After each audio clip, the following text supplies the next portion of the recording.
Los que tengan su Biblia la pueden abrir en el Evangelio de Mateo, capítulo 27.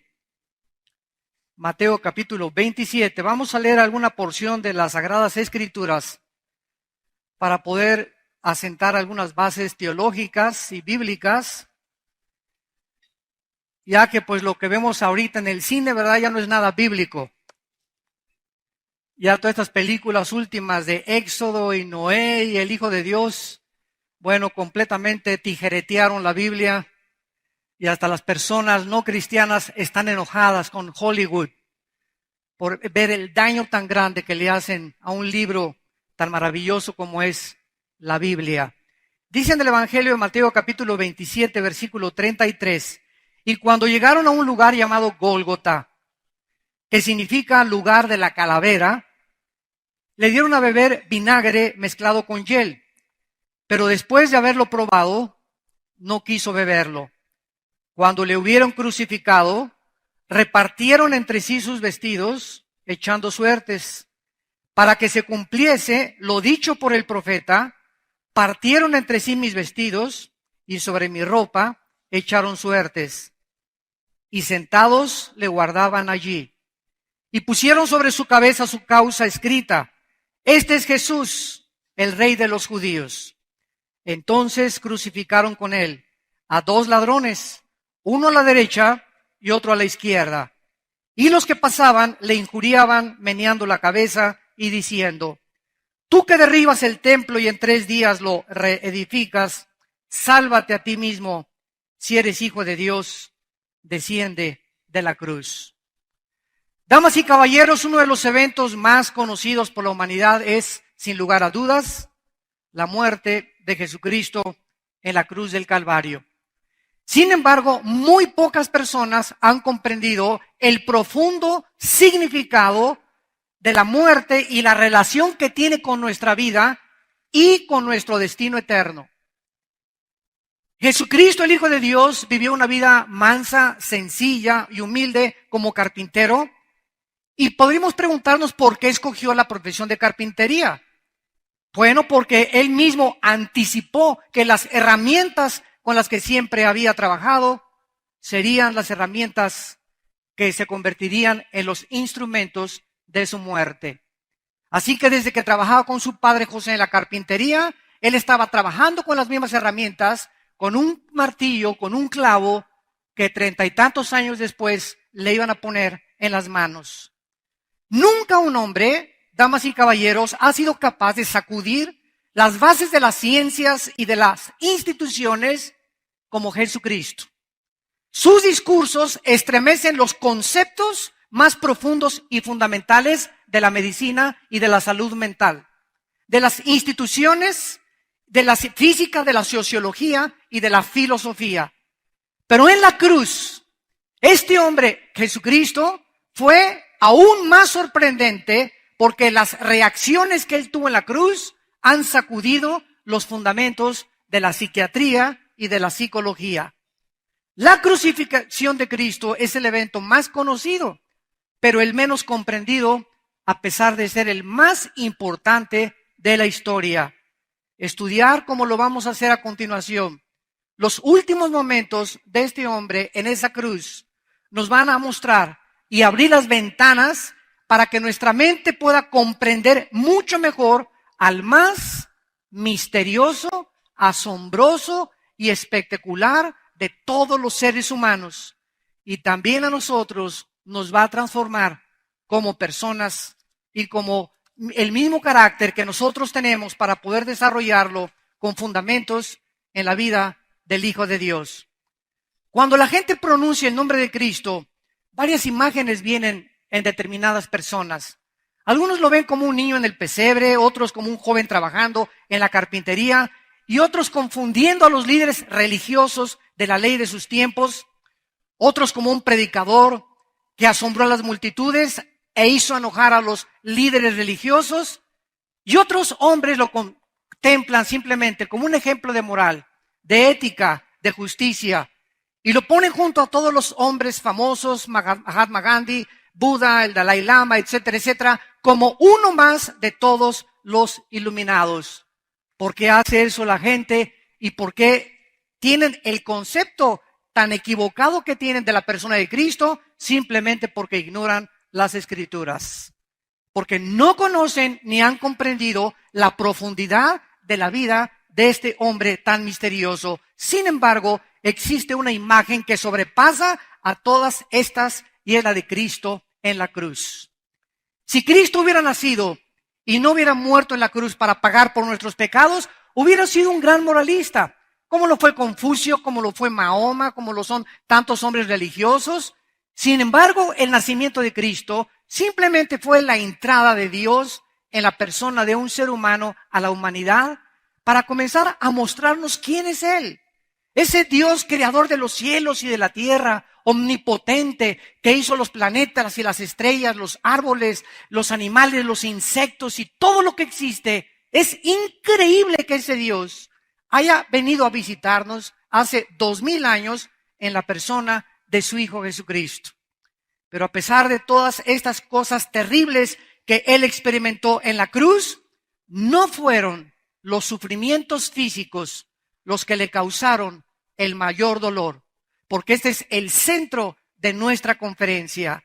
Lo que sucedió en el Monte Calvario, lo que sucedió en esa cruz fue infinitamente más profundo que su dolor físico, porque su más profunda agonía de Cristo no fue la física, ni el dolor de los clavos, ni las espinas en su cabeza, sino de carácter espiritual. La ira de su Padre, la ira de Dios cayó en la cruz sobre él y él experimentó por primera vez en la eternidad la más amarga soledad de haber sido abandonado por su Padre. Fue en esa cruz donde Cristo sufrió el castigo que tú merecías y el castigo que yo merecía, donde experimentó el ridículo, la burla, la humillación más grande de toda su vida santa. Fue allí donde exclamó: Dios mío, ¿por qué me has abandonado? Notemos que en el momento que él grita estas palabras o las exclama, no le llama a su Padre, Padre, le llama Dios. Dios mío, ¿por qué me has abandonado? Pero en el momento de expirar y en el momento de morir, le dice: Padre, en tus manos encomiendo mi espíritu. Cuando él grita, Dios mío, ¿por qué me has abandonado?, estaba hablándole al Dios como juez. En ese momento él estaba siendo juzgado por ti y por mí. Ya no era su padre en ese momento. Dios tenía que actuar como juez y él tenía que pagar lo que nosotros habíamos hecho. Pero finalmente, cuando él pagó y nuestros pecados fueron puestos sobre su cuerpo, finalmente pudo exclamar: Padre, en tus manos encomiendo mi espíritu. Vayamos pues a continuación a ver las diferentes perspectivas y modos de pensar de los diferentes grupos que estuvieron ahí en el pie de la cruz y de los que actualmente todavía no han comprendido el significado profundo de la muerte de Cristo. Ahí lo tienen miles de familias cristianas en un crucifijo. Otros lo tienen colgado en el crucifijo.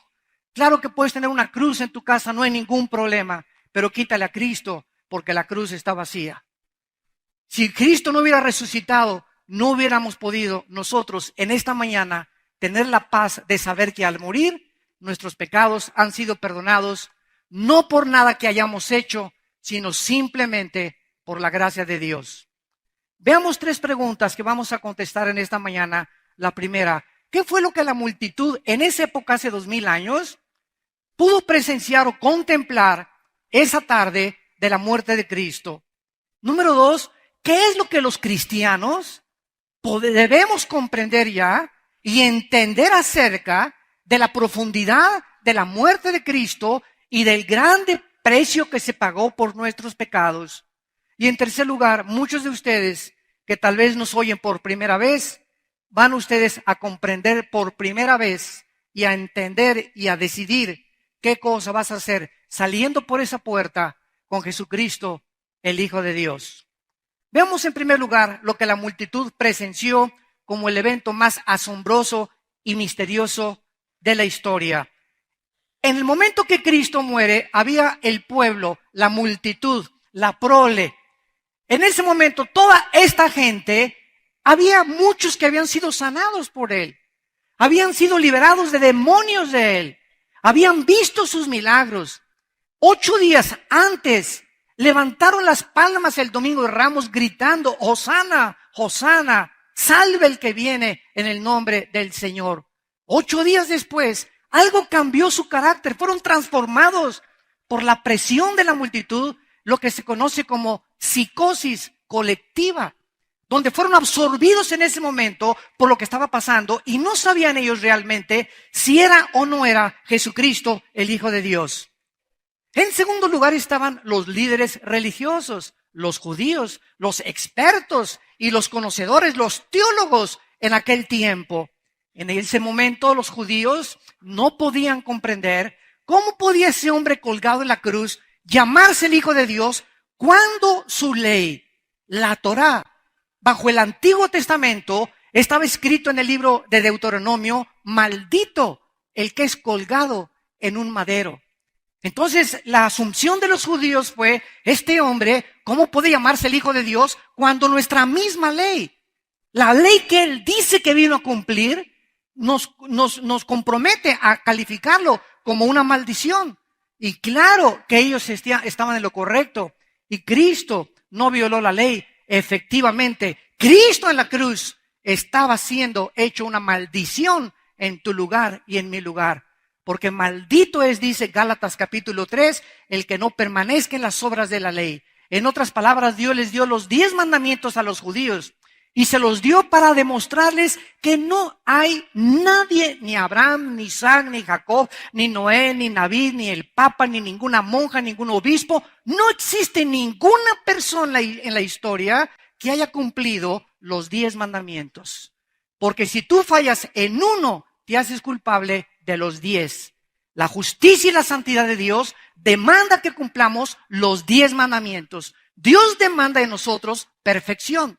Y cuando yo veo la ley como un espejo, me doy cuenta que soy incapaz de alcanzar ese estándar, esa norma que Dios demanda de nosotros. Y esta es la razón por la cual Dios dio la ley, para que viéramos su santidad, para que viéramos nuestra falta de capacidad y la inadecuidad de cumplir lo que Él nos demanda. Y en ese momento correr a la cruz y abrazar la cruz y ver al único que ha cumplido los 10 mandamientos y decirle: Señor, ten misericordia de mí. Soy incapaz de cumplir, no tengo el poder ni las fuerzas. Soy débil, mi carne es débil, no puedo hacer las cosas que tú me mandas. Señor Jesucristo, entra en mí y dame el poder en el Espíritu Santo de comenzar a caminar una vida nueva contigo. Este es el mensaje del Evangelio de la Biblia, que Dios nos salva por la gracia, y la maldición bajo la cual el mundo se encuentra desde que nacimos hasta que morimos es la maldición de que no podemos cumplir las leyes de Dios. Dios entonces toma nuestro lugar en la cruz. Cristo cumple la ley a la perfección. Nunca hubo mancha, nunca hubo una mala palabra, nunca hubiera pecado Jesucristo si no hubiera podido hacerse el Salvador. Y cuando muere en la cruz del Calvario, Dios acepta su sacrificio y nos lo ofrece a nosotros, porque de tal manera amó Dios al mundo que nos dio a su Hijo Jesucristo, para que cualquiera de ustedes que en Él cree no se pierda, mas tenga la vida eterna. Y había también otra tercera parte, otra tercera clase de personas al pie de la cruz: los filósofos griegos, los expertos en el arte de pensar. Todos esos filósofos que en aquel tiempo prevalecía el epicureanismo y el misticismo y toda la razón pura y el placer de los hedonistas, discípulos de Zenón, discípulos de Sócrates, de Aristóteles, etcétera, etcétera. Toda esa mente de la filosofía griega que influyó con el helenismo, la cultura de los romanos, ahí se encontraban en la cruz. Y de acuerdo a estos pensadores, a estos filósofos, a estos intelectuales del siglo XXI que se juntan afuera en las mesitas de la zona rosa a discutir intelectualidades, afuera en los cafés del Campos Elíseos de París, y los intelectuales de Inglaterra y en Italia, todos ellos tratando de poder entender en su mente limitada qué es lo que pasa en la cruz sin poder captarlo. La Biblia nos muestra que los griegos lo rechazaron por eso también. ¿Cómo puede un hombre decir que es Dios y que su padre es Dios y Dios permitir que hagan pedazos en la cruz a su hijo? Esto chocaba con el razonamiento y con las conclusiones de los griegos. Pero más tarde, en la primera carta a los Corintios, el apóstol Pablo escribe y explica la razón por la cual confundió Dios la sabiduría, el entendimiento y el razonamiento de los seres humanos con la cruz de Cristo. Dice 1 Corintios capítulo 1, versículo 18, porque la palabra de la cruz es locura a los que se pierden, pero a los que se salvan, esto es a nosotros, es poder de Dios. Pues está escrito, destruiré. Ya Dios había escrito anticipada y siglos antes que Él iba a destruir cuando Él viniera a su Hijo la forma de pensar de los seres humanos. Porque los seres humanos por naturaleza creemos que tenemos que hacer algo para salvarnos. Irnos a la villa de 1 kilómetro de rodillas, golpearnos la espalda con un chicote para sangrar, no comer en 30 días, hacer ayunos, sacrificios, o ritos o ceremonias o liturgias, cumplir con lo que nuestra religión nos demanda. La Biblia nos da un mensaje completamente diferente. Y la Biblia nos muestra que ninguna obra que podamos hacer, ningún sacrificio que podamos hacer, aunque dieras todo tu dinero antes de morir a la iglesia, nada de estas cosas te va a salvar. Porque si así fuera, la muerte de Cristo fue un desperdicio. Vamos a ver si comenzamos a seguir esta línea de lógica elemental. Si hubiera algo que pudiera garantizarnos el cielo sin la muerte de Cristo, ¿por qué tuvo que Cristo que sufrir lo que sufrió? ¿Por qué tuvo que convertirse en un guiñapo humano? ¿Por qué tuvo que sufrir los clavos y el abandono de su padre si había otras formas de poder salvarnos? Estos griegos comenzaron a tener toda esta clase de razonamientos y dice la Biblia, destruiré la sabiduría de los sabios y desecharé el entendimiento de los sabios. Y Dios pregunta, ¿dónde está el sabio? En esta mañana Dios te pregunta, dime, ¿quién es para ti la persona más sabia? ¿Albert Einstein? Stephen Hawking, los físicos matemáticos, dime para ti quién es la persona más sabia, y tú puedes contestar, bueno, físicamente, matemáticamente, químicamente, psicológicamente, etcétera, etcétera, pero cuando Dios nos muestra quién es el sabio, nos está preguntando, ¿quién tiene la capacidad de comprender a Dios? De entender por qué el mal existe en el universo, de por qué Dios permitió que Satanás, que Lucifer se convirtiera en su adversario y permitir que él siga haciendo de las cosas. La gente chocan contra esto. Porque si Dios es bueno y misericordioso, permite tsunamis, porque permite terremotos, porque permite tragedias. Todos estos pensamientos son válidos. Tenemos una mente que Dios nos ha dado, pero nuestra mente limitada nunca vamos a poder entenderlo hasta que vengamos a la Biblia, aceptemos a Jesucristo y el Espíritu Santo nos abra la calabaza que tenemos aquí adentro y podamos traspasar la limitación intelectual con la que nacimos, porque todos los que han tratado de comprender a Dios sin la ayuda del Espíritu de Dios se han vuelto locos, han acabado en un hospital psiquiátrico, se han vuelto homosexuales o han querido morirse o drogarse antes de tiempo. Como fue Friedrich Nietzsche, como fue Jean-Paul Sartre, como fue Alberto Ingersoll, como fue Russell, como fueron todos los grandes ateos del siglo XX y como lo son los del siglo XXI. Personas amargadas contra una persona que no existe. Los ateos están enojados contra alguien que no existe, por el amor de Dios. Jesús, María y el borrito que los acompaña. Por eso es que es insostenible filosóficamente el ateísmo.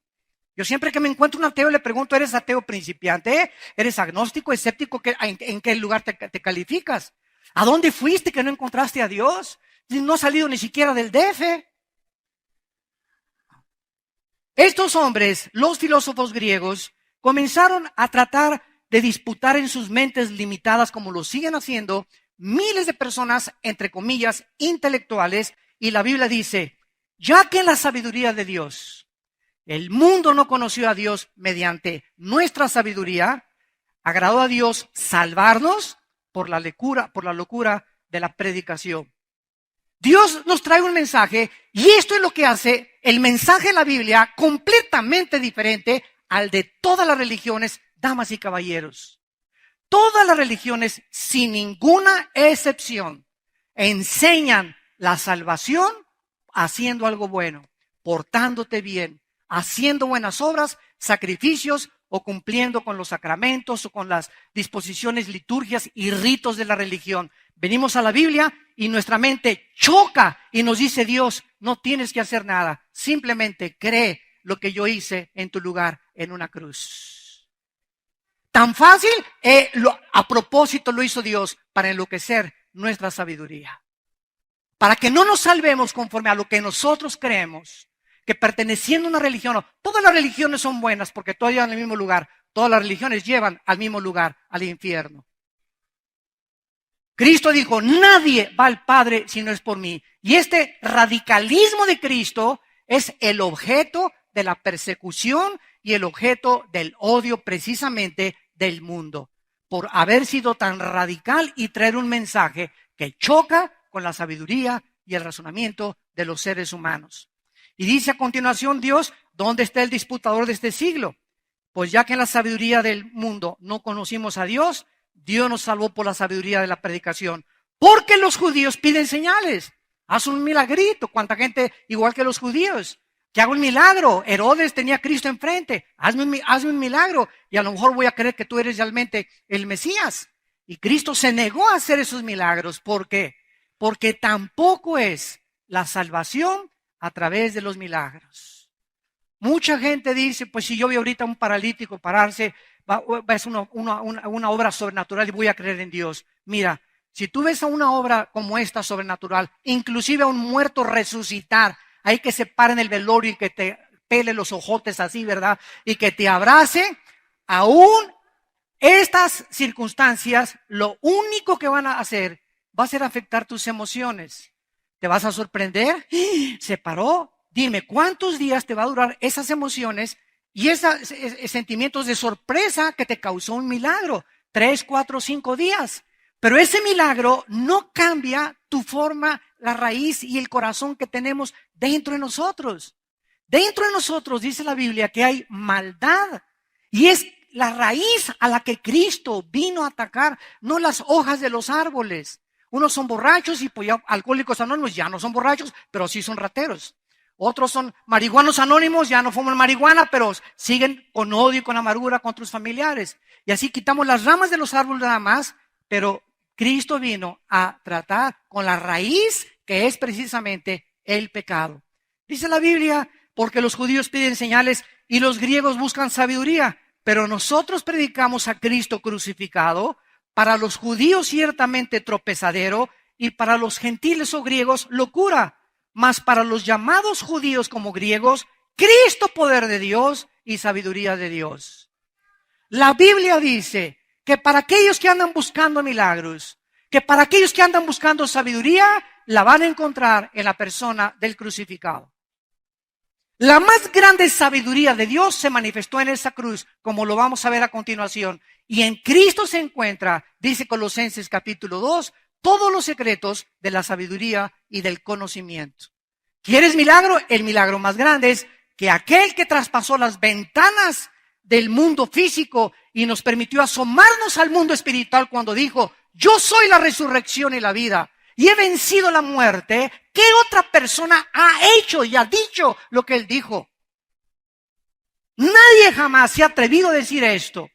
En 1991 el Dalai Lama le dijo al Papa Juan Pablo II que él era Dios.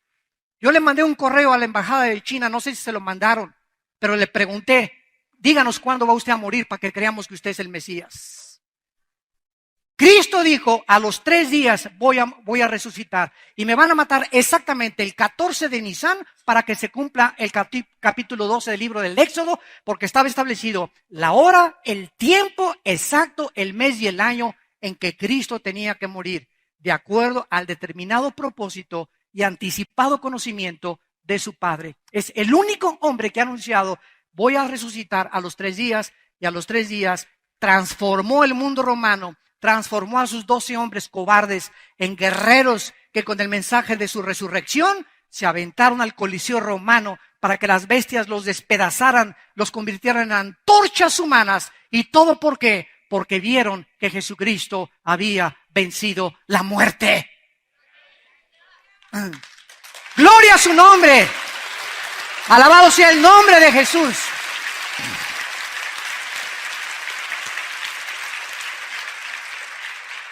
¿Qué otro mensaje más digno, más celestial, más santo, más sacro puede existir para un mundo como el que nos rodea? Un mensaje donde sabemos que estamos solamente como peregrinos en este mundo, que todo esto se va a acabar ya. Y cuando estemos en las glorias que Dios va a manifestarse, vamos a voltear hacia atrás, damas y caballeros, y vamos a ver los sufrimientos que pasó este mundo y todas las vicisitudes y tribulaciones como una mala noche en un hotel, comparado con las glorias que nosotros se han de manifestar. Y en aquel día podremos decir, valió la pena seguir a Jesucristo. Y tenemos a un tercer grupo de personas, los soldados romanos. Fue por quienes Cristo dijo, perdónalos porque no saben lo que hacen. Estos eran hombres entrenados, pagados con un salario para poder hacer torturar, eran expertos en hacer sufrir a las víctimas. Era lo más común en sus vidas. Y estos hombres, ¿verdad?, eran crueles, sanguinarios, y realmente no les importaba si él decía que era el Mesías, jamás lo vieron, jamás lo oyeron, no sabían nada de lo que ellos estaban haciendo, estaban cumpliendo órdenes del gobierno romano.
Sin embargo, el jefe de ellos, el centurión, cuando se oscureció a las 12 del día, porque crucificaron a Cristo a las 9 de la mañana, de las 9 de la mañana a las 3 de la tarde, duró la muerte de Cristo en la cruz. 6 horas.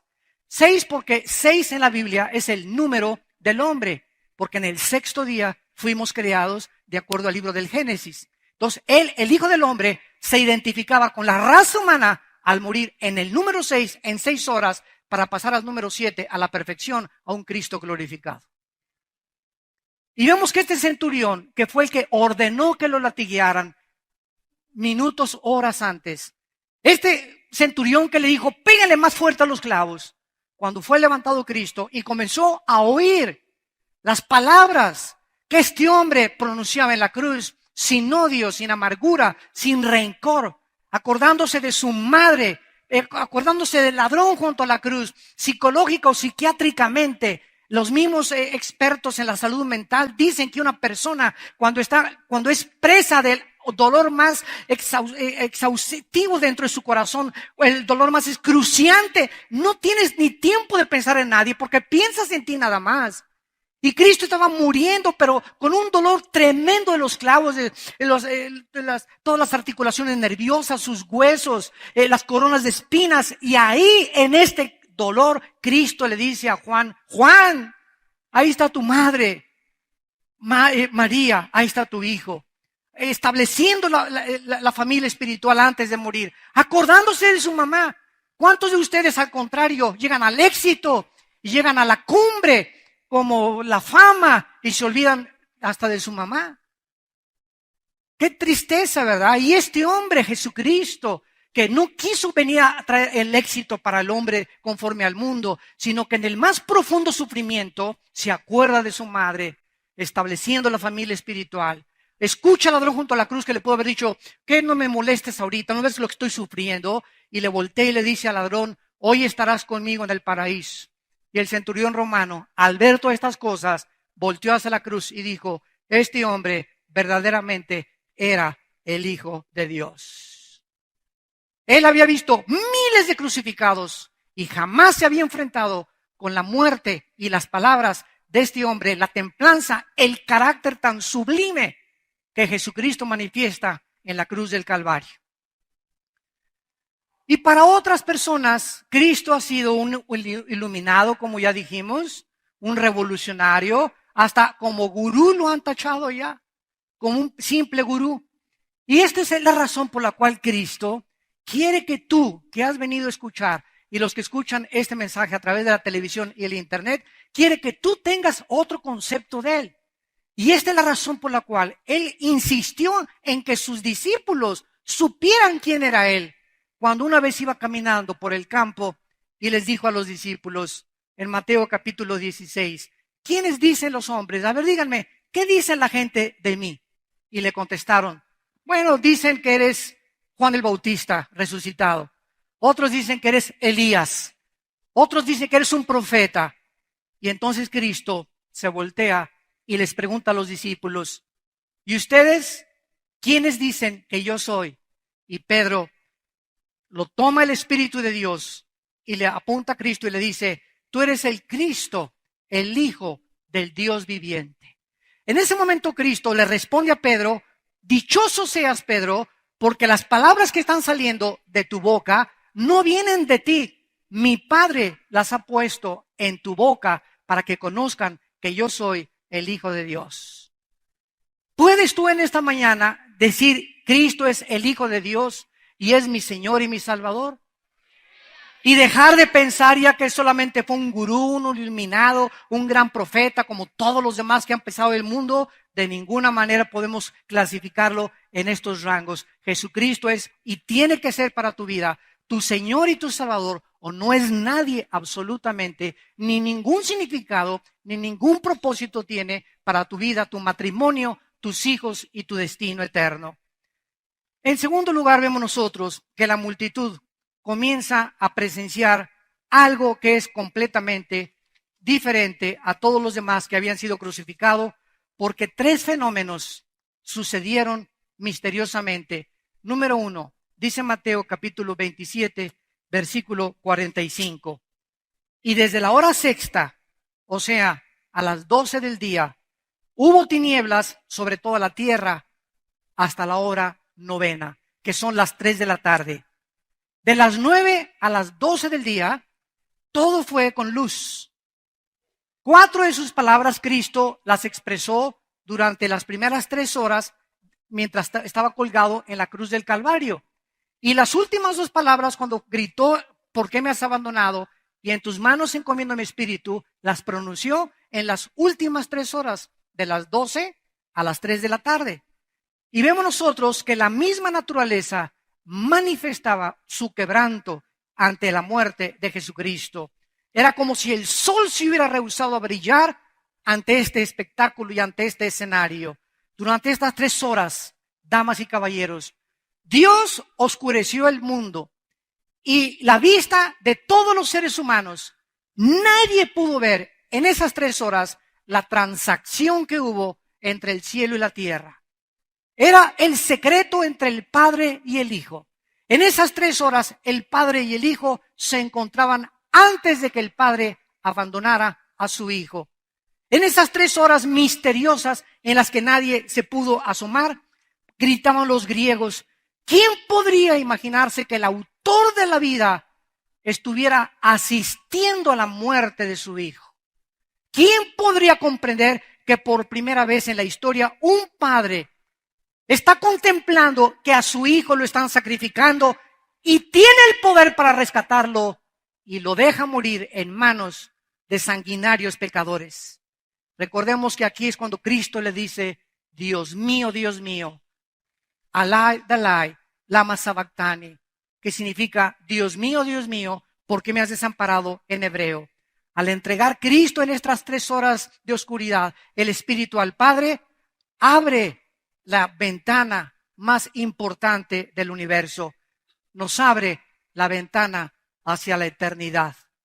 Nos revela que el Espíritu no es lo mismo que el cerebro, señores ateos. Y los que creen que el cerebro solamente es el resultado de reacciones químicas. Aquí nos revela Cristo que el Espíritu no es lo mismo que el cerebro, que poseemos algo más allá de lo que el mundo físico llama el metabolismo cerebral, algo que la Biblia llama el Espíritu. Y cuando Jesús le entrega el Espíritu, algo sale de él. Su cuerpo lo entierran 3 días y el Espíritu se va al Padre. Cuando tú mueras y cuando yo muramos, no importa que te cremen, no importa que acabes en la panza de un tiburón o quemado o bajo de un terremoto, en un accidente de un avión, no importa lo que al cuerpo le pueda suceder. Dentro de nosotros existe lo más valioso, que este libro que se llama la Biblia es el único en los billones de volúmenes de literatura que existen, el único que nos dice que somos espíritu, tenemos un alma, vivimos dentro de un cuerpo. Es el único libro que nos da el mensaje de la eternidad, que nos abre las ventanas del más allá, que nos muestra la importancia de no vivir para nosotros mismos en este mundo, sino vivir para los demás, porque ese es el secreto de la felicidad. En segundo lugar, el velo del templo se rasga.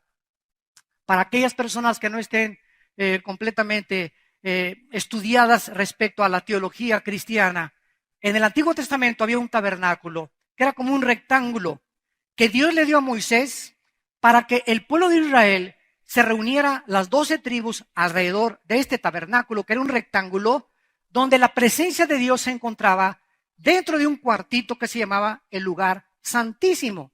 Ahí se encontraba el arca que ahorita los judíos en Israel están esperando que aparezca para volver otra vez a repetir los sacrificios y reconstruir el templo judío. Bueno, esta arca se encontraba en este cuartito y junto al lugar santísimo se encontraba otro cuartito, o sea, eran 2 cuartos divididos por un velo. El otro cuarto se llamaba el lugar santo y el otro lugar santísimo. Un velo dividía el lugar santo del lugar santísimo y entonces afuera estaba el atrio o el patio, donde la gente llegaba con sus becerros, con sus chivos. Los pobres, como la Virgen María y José, que eran muy pobres, ofrecieron palomas, ofrecieron aves. Los más pobres ofrecían aves en sacrificio por sus pecados. Entonces, en el lugar santo entraban los sacerdotes, pero en el lugar santísimo, escuchen, en el lugar donde atravesaba el velo, solo el sumo sacerdote entraba una vez al año, en el día de Yom Kippur, que en hebreo significa el día de la expiación, que cae en el mes de septiembre. Y en este día el sumo sacerdote entraba con la sangre, la vertía sobre el propiciatorio, que era un cajoncito así, con un filito así para que no se cayera la sangre. Y abajo del arca estaban los 10 mandamientos, la vara de Aarón y el maná que Dios mandó para alimentar a su pueblo. Estas 3 cosas se encontraban, de acuerdo a Hebreos 9, debajo del arca. Y entonces el velo impedía que los sacerdotes entraran al lugar santísimo. Nadie más que el sumo sacerdote. Cuando Cristo muere en la cruz del Calvario y el velo se rompe de arriba hacia abajo, normalmente se rompen los velos de abajo hacia arriba, pero cuando se rompe de arriba hacia abajo, implicaba que Dios estaba rompiendo el velo del templo. ¿Cuál era el mensaje que Dios mandaba? Que ahora, después de muerto Cristo, no necesitábamos más mediadores. Ya no teníamos que ir con ningún hombre para que le confesáramos nuestros pecados. No teníamos que hacer ninguna penitencia para que Dios nos perdone. Se abría el velo, se abría la entrada, tenemos acceso directo al trono de Dios. Hoy puedes hincarte en el camión, en el bus, en donde tú estés, bajo de un árbol en Chapultepec, en tu casa, junto a tu cama, y cuando te hincas y oras, se abren las puertas de los cielos y los tres cielos, y Dios te está escuchando. El trono de la misericordia y de la gracia de Dios se abre a los pecadores de Cristo a nuestros días. Él es el único, dice 1 Timoteo capítulo 2, el único mediador entre Dios y los hombres, porque en ningún otro hay salvación, porque no hay otro nombre que Dios nos haya dado para ser salvos más que en el nombre de Jesucristo. Y dice el libro de Hebreos: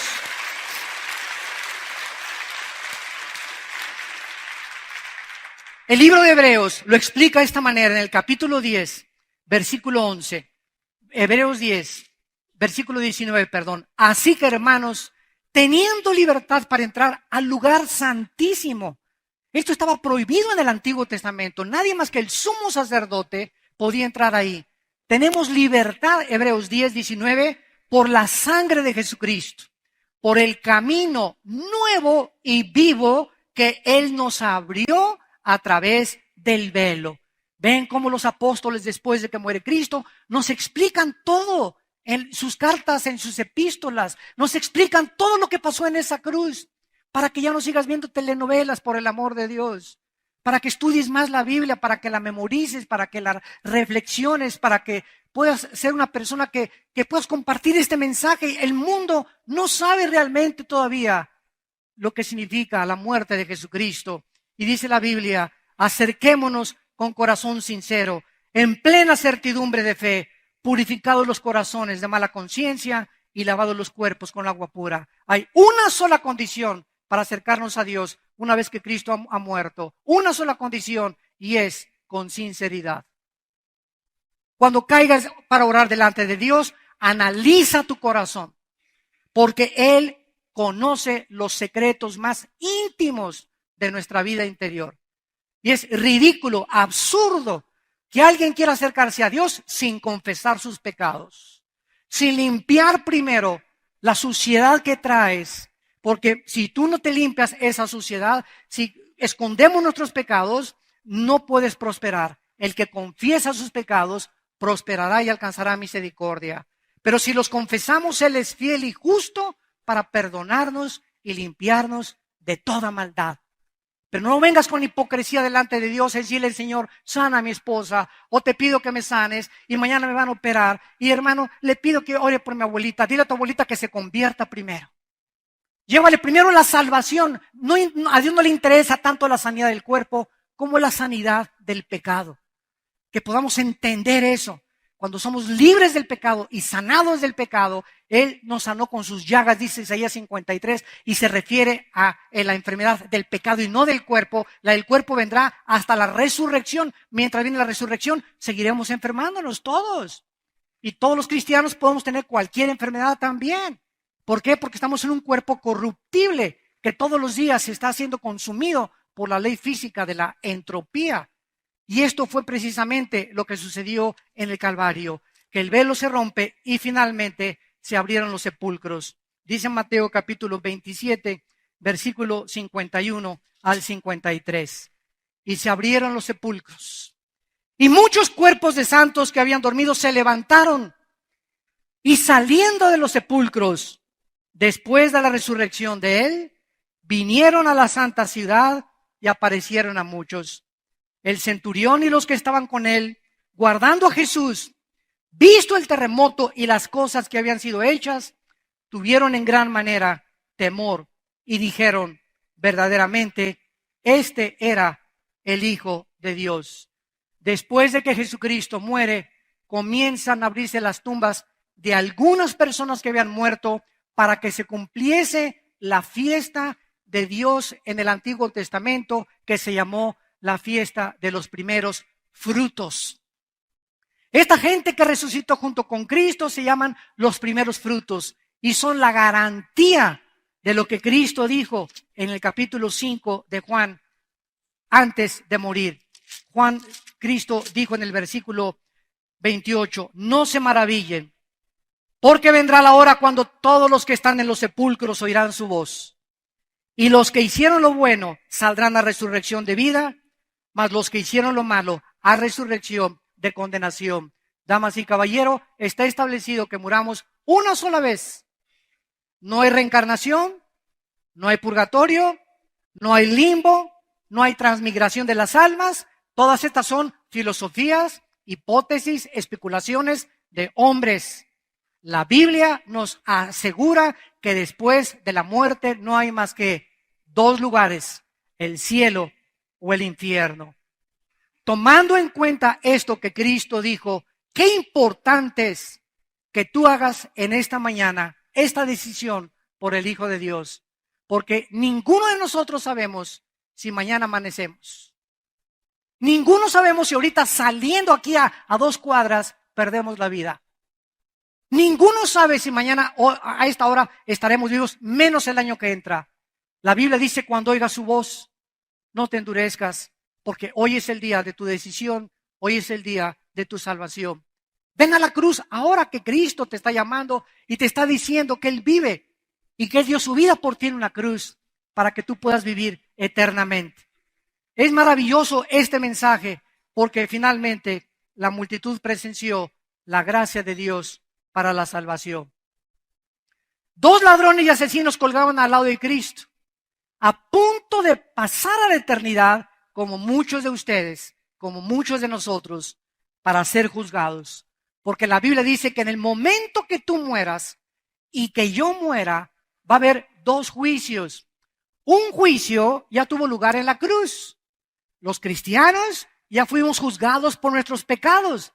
La salvación no la podemos perder porque fue por gracia, fue un regalo que Dios nos imputó por su justicia y su vida inmensurablemente santa y celestial. Pero las personas que mueran sin Cristo van a ser enfrentadas al juicio, dice Apocalipsis 20, del 11 al 15, por sus pecados, y Dios va a abrir los libros, y ahí en un libro, todos los millones de seres humanos, dice la Biblia, que hemos pasado por este mundo desde el día de la creación de Adán y de Eva, todos van a ser enfrentados como en una película con sus pecados, y entonces Dios tendrá la razón ante los ángeles y ante el tribunal del universo de poder decir, aléjense de mí al fuego preparado por el diablo y sus ángeles. Y en ese momento, como dijo una señora hace mucho tiempo, ay, doctor Alducin, yo creo que Dios es tan bueno y misericordioso que no va a permitir que nadie, todos vamos a estar con Él al final de la vida, porque no creo que Dios mande a nadie al infierno. Y yo le contesté, amén, doña Chole, amén. Dios no manda a nadie al infierno, ellos se van solitos. Porque de tal manera amó Dios al mundo que dio a su Hijo. Dios ha hecho lo posible, Él mismo, Él pagar por nuestros pecados, para que tú no tengas la perdición eterna de tu alma y de tu espíritu. Este es el maravilloso mensaje del Evangelio de la gracia de Dios a los pecadores. Que si tus pecados en esta mañana fueran negros como el carbón, como hace algún tiempo en los 80 cuando fuimos a la penitenciaría de Santa Marta, Catitla, por el general Durazo, en aquel tiempo jefe de la policía, en un helicóptero nos aterrizó, a mi hijo Alan y a otros hijos, otros hermanos. Ahí estábamos en el patio de la cárcel con 1,650 presos. Y recuerdo que un preso se acercó a mí y me dijo, señor Alducin, yo he matado a 28 personas, un muchacho de 30 años de edad, 28 personas. ¿Usted cree, me dijo, usted cree que yo a los 14 años era gatillero y era guardaespaldas de un político en Veracruz, donde la vida no vale nada, me dijo? Y cuando regresé a México vine para ajusticiar y echarme a otro, matar a otro. Y me agarró en el periférico la policía y por ese asesinato estoy aquí en la cárcel. Pero yo debo 27 asesinatos antes. Estoy purgando uno solo, pero he matado a 27 personas antes, desde los 13 años. Y le contesté, Si tus pecados fueren como el carbón, fíjate el mensaje que les voy a dar. Les dije esa mañana en la penitenciaría, si sus pecados fueren como el perdón, la gente religiosa no, las prostitutas, ¿cómo se pueden salvar? Los marihuanos, ¿cómo se pueden salvar? Los homosexuales, ¿cómo se pueden salvar? Ni el homosexualismo, ni el divorcio, ni el asesinato, ni el robo es el pecado imperdonable. El pecado imperdonable es rechazar la gracia de Dios. Ese es el pecado imperdonable. No importa lo que seas. No importa el pecado que hayas cometido, no importa que me digas he abortado a 10 niños, no importa lo que hayas hecho, en la sangre de Cristo hay perdón de pecados. Este es el mensaje que tenemos nosotros que predicarle a un mundo necesitado, lleno de estrés, lleno de ansiedad, deprimido, como el país de España, que es el país donde en Europa donde más depresión existe, donde más recetas y pastillas antidepresivas se recetan. ¿Por qué? Por la condición del ateísmo, de que solamente es una religión. Ya nadie quiere absolutamente ocuparse de Dios. Por eso vemos como el mundo se hunde y hunde y hunde en filosofías políticas, en filosofías humanistas, pluralistas, en hedonismo, en pluralismos, porque no quieren el mensaje que es locura para ellos, hincarse y decirle, Cristo, te necesito en mi vida. Tú quisieras en esta mañana venir a la cruz. Yo no te invito a que vengas a ninguna religión. Te invito a que vengas a una cruz donde un hombre llamado Jesucristo abrió sus brazos para dar su vida por ti, porque Él te dice en esta mañana, te amo. Te amo. No hay mayor amor que el que da su vida por sus amigos. Di mi vida por ti, para que ya no vivas como vives. Vengo a librarte del temor. Vengo a darte una paz que sobrepasa tu entendimiento, una paz que no has conocido y que no conocerás hasta que no vengas a mí. Una paz que solamente puede provenir de mí y después de mi resurrección prometerte que reinarás juntamente conmigo por toda la eternidad. Este es el mensaje glorioso que el mundo necesita y que necesitamos proclamar a los cuatro vientos. Jesucristo es el Hijo de Dios. Es el Salvador del mundo, el Mesías prometido, el único camino, la verdad y la vida. Las personas en esta mañana que quieran hacer esta decisión para invitar a Jesucristo, ahí desde tu lugar, te pido que inclines tu cabeza. Inclinen su cabeza ahí desde sus lugares, los que gusten, y dile estas palabras con todo tu corazón. Señor mío y Dios mío, gracias por permitirme oír este mensaje a través de la Biblia, donde me dices que me amas, que diste tu vida por mí, que te sacrificaste en mi lugar, que esos clavos que te pusieron en las manos, esa corona de espinas en tu cabeza y esos clavos en tus pies, eran simplemente decirme lo que el pecado hace en mi vida. Tú fuiste convertido en un guiñapo humano en la cruz. No te reconocía nadie en esa cruz. Y eso es lo que el pecado hace. Nos convierte en monstruos. Ya después nadie nos reconoce porque nos deshumanizamos por este pecado. Que creo que en esa cruz tú pagaste por él. Creo que en esa cruz, Señor Jesucristo, con tu sangre me limpias de todas mis maldades. Creo que a los 3 días resucitaste de los muertos, que venciste la tumba para traerme el mensaje de la esperanza de la eternidad. Que si pongo mi fe en ti en esta mañana y te entrego mi corazón, tú me prometes, porque tú no puedes mentir porque eres Dios, que viviré contigo y reinaré contigo por toda la eternidad. Me arrepiento de mis pecados, de toda mi vida pasada, y te pido que me transformes en una persona nueva para la gloria